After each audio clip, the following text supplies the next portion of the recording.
Well, first of all, we all saw the potential of what can happen last week, namely deaths, violence, chaos in the streets. Since then, the two camps have kept apart. The opposition camped out by Mohammed Morsi's palace, the Muslim Brotherhood and other Islamists holding sit-ins and protests elsewhere in the city.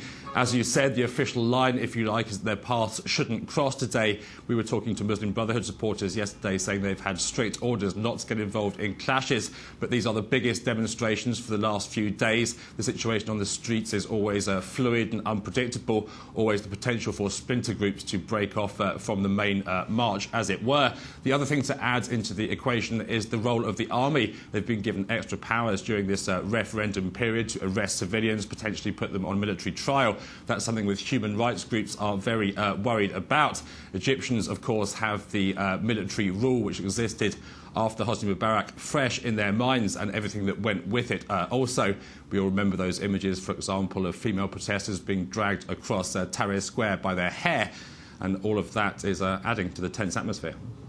President, it looks like the referendum to vote on the Constitution will go ahead as planned. It's scheduled for Saturday. So what is the opposition hoping to achieve with these protests? As you said, Morsi is pushing ahead, saying he's the guardian of the revolution, saying that any authoritarian measures he had taken are needed to protect that. He's pushing ahead with this referendum. But for a president only a few months into his term to have tanks outside his palace and all kinds of unflattering graffiti daubed on its walls shows that things are not going great. The opposition do feel that they've built up a head of steam at this time. They've avoided the disunity of the past, and they're going to push ahead with that pressure leading into the referendum and even after it.